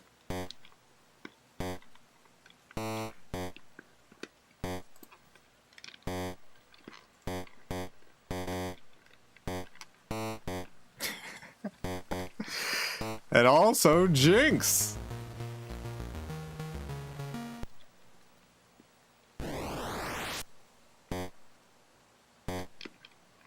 Can you imagine having some dork friend playing terrible games like Legend of Zelda 2 and Mario 2 and Castlevania 2, as well as the first ones in that series, while you, the cool true gamer, were busy playing Jinx on the Atari 7800. Honestly, I kind of like this game. I don't really understand it, but I kind of like it. I've decided to become a big Jinx fan in 2021. Year of Jinx. It's the year of the Jinx, baby.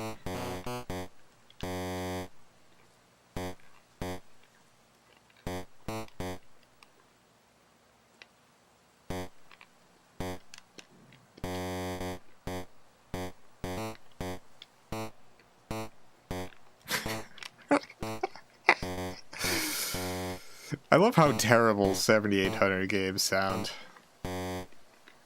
These games can sound good. So many of them don't, though. So many of them just sound like 2600 games. 7800 has the 2600 sound chip, right? I don't know if there's any other sound chip stuff added into the system, but...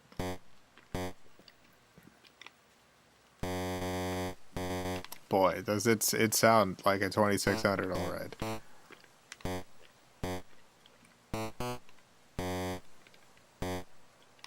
I don't really know what I'm supposed to be doing here, but this is Jinx. This is the world of Jinx. True gamer's game.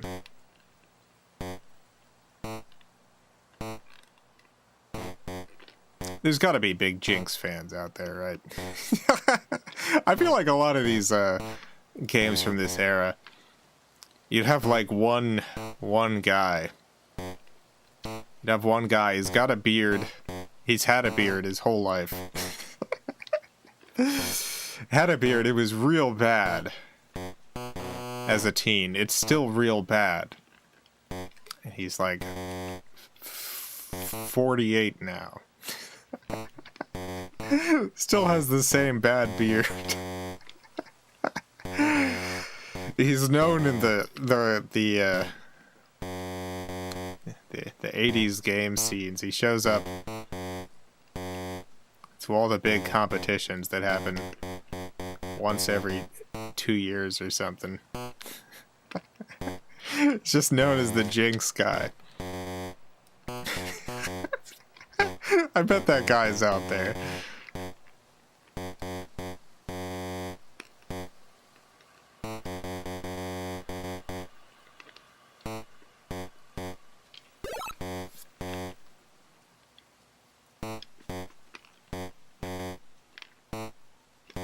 Some games carry the Pokey chip for better sound, but Atari cheaped out and didn't put it in the system itself. Oh yeah, the Pokey chip. The only reason I even know about Pokey sound is because I had this console modded for composite out, and like part of the mod design is to keep pokey sound compatibility. Because it's possible to ruin the pokey sound. Like, you just won't be able to get pokey sound anymore if you do the mod wrong.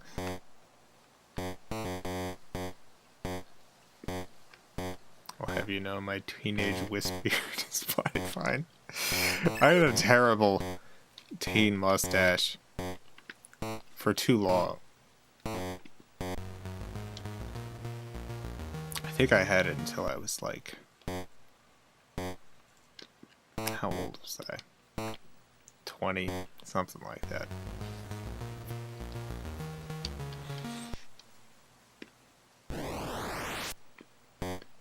Got rid of it. No facial hair ever again. Never again. Not even a little. Simply refuse.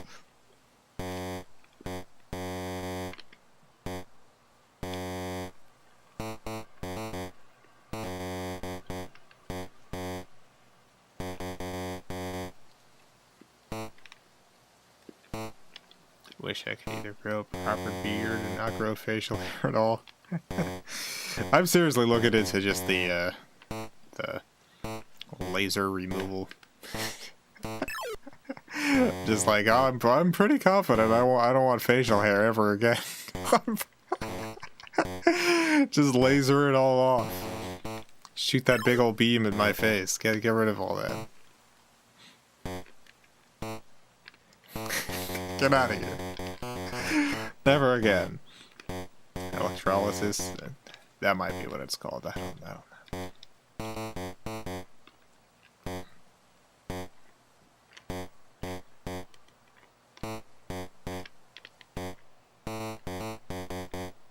Getting laser hair removal for my facial hair. Excited AF.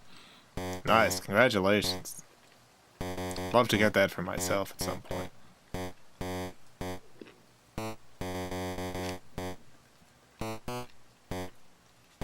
I feel like I've gone from making fun of Jinx to like believing that Jinx is a underrated masterpiece. I don't even understand this game. What I'm supposed to be doing, if there's even fail states. I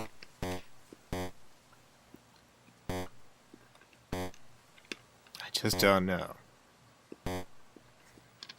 But I think it's very good. The sound, not so much, but, you know, you can't have everything.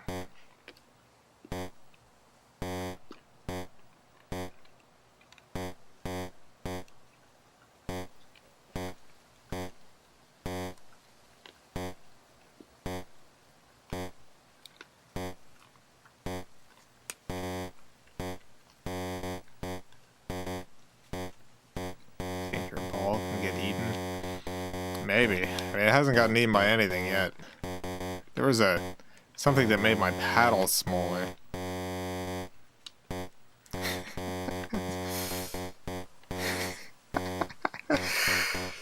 This doesn't even, like...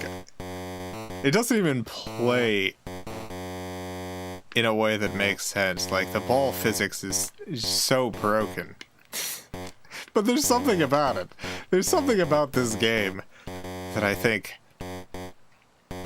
is worth further reflection. I think Jinx needs to make a comeback. I think there needs to be a modern Jinx community.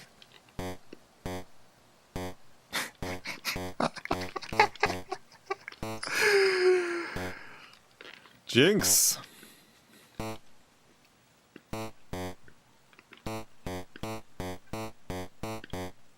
What other platforms did Jinx come out on? I wonder if there's like versions of Jinx that make more sense. And if it's like just this port is mostly nonsensical. Where else did this game come out on?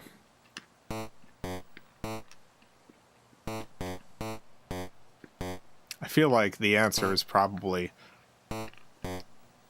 it either came out on a number of these, like the consoles from this era, like maybe there's a ColecoVision version, or before it came out on all those Atari PCs. 7800, Commodore 64, Amstrad CPC, Atari ST, Amigos. Alright, so it came out mostly on mini computers. And also the 7800. Nice.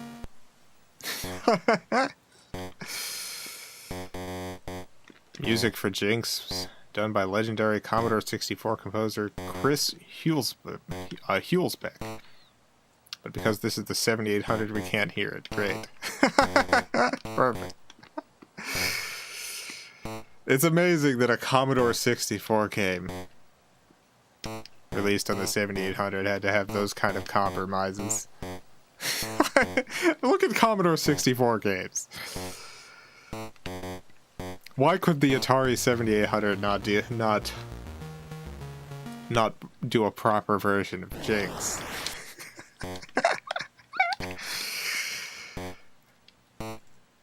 I might look up. I think at some point I downloaded like all the Commodore 64 games and put them on the C64 emulator I have. I don't stream with that because I don't stream emulation. I was like, realistically, I'm never going to get an actual Commodore 64. It's too expensive and complicated. I feel like that's a whole different scene. But I would like to play some of those games, so I got one of the C64 emulator. So I probably have Jinx on that big file I downloaded with all the Commodore 64 games. Gotta give that a shot.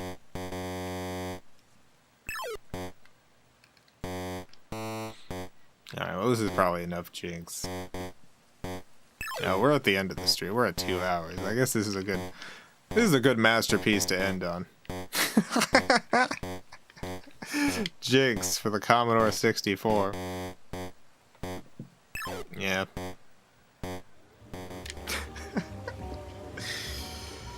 Special thanks to the FilmCow Patreon supporters. Greatly appreciate the support. Apparently Jinx is a planet you're exploring as a Starfleet pilot. Nice.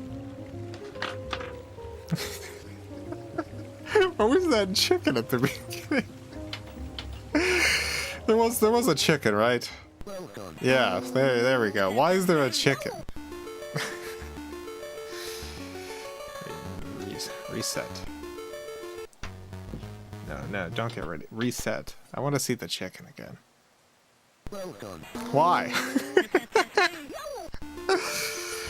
I guess it doesn't matter. Thank you again to the FilmCow Patreon supporters. Greatly appreciate the support.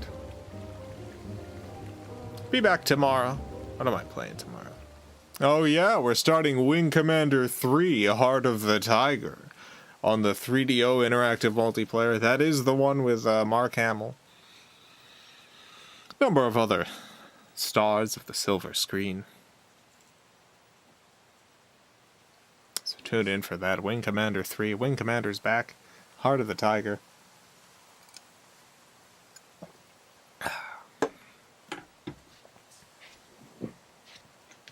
Looking forward to playing that.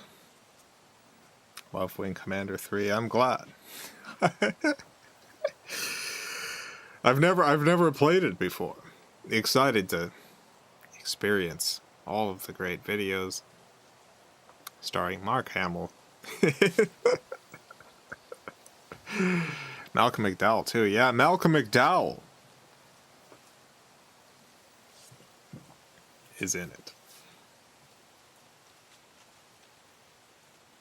Got my first COVID vaccine shot 2 days ago. Congratulations, Dr. Buck. That's great. Is there a Vulo tomorrow? No, actually, there's not a Vulo stream tomorrow. Tomorrow Vulo is I mentioned this at the end of the last Vulo stream, but I gotta put that up on the website, on the Twitch page too. Vulo will be back Sunday. I had a bunch of stuff I had to do this week. I had a bunch of house things I had to take care of, and I had to do my taxes. So I didn't have the time to do like the 2 streams this week. But yeah, Sunday, Fulo will be back.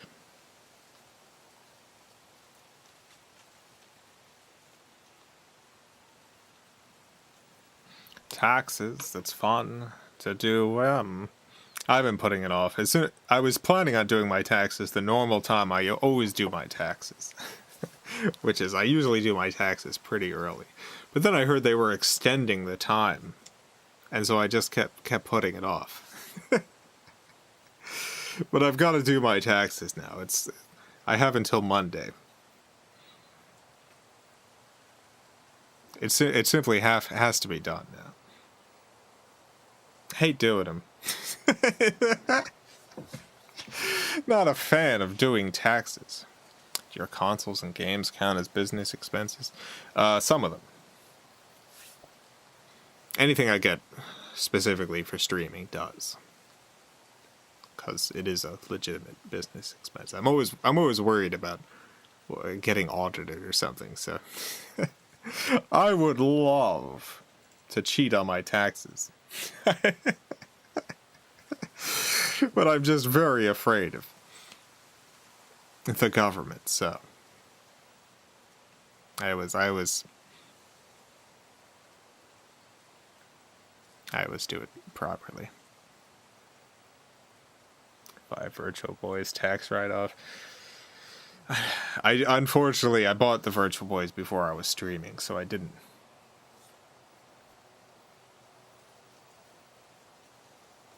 write those off. My 5 Virtual Boys were not written off. $2,000 on video games for businesses. Yeah, I mean, I feel like there's got to be enough streamers at this point. It's not like super unusual. I am specifically like filing under entertainment, so self-employed entertainment. It just makes sense. A lot of people. I mean, also video game shops. Video game resellers. A lot of people write off video games on their taxes.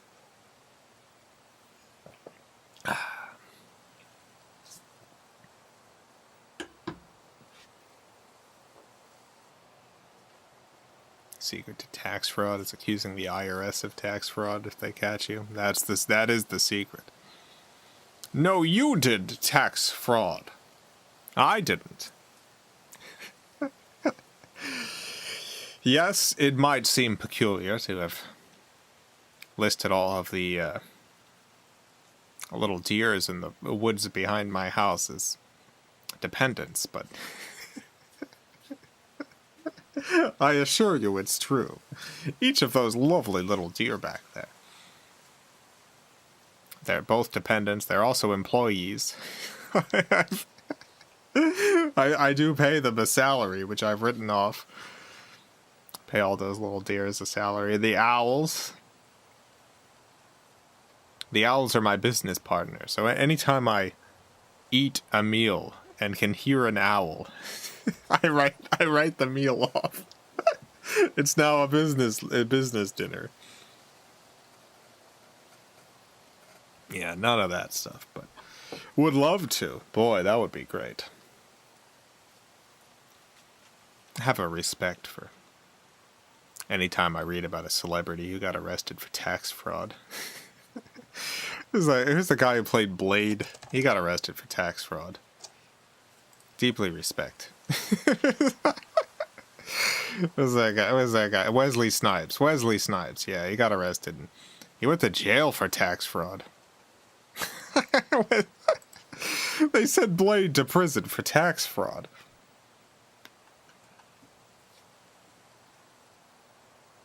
Great respect for that particular crime. Didn't he also assault someone? If he did, then no respect for that. I mean, I guess it depends on who he was assaulting, but probably no respect for that. I don't know.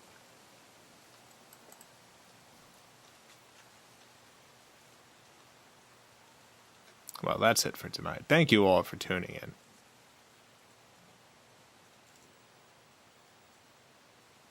have a great night, a great morning, afternoon, evening, whatever it is. Wherever you are, have a good one. Farewell, everyone. I love you all.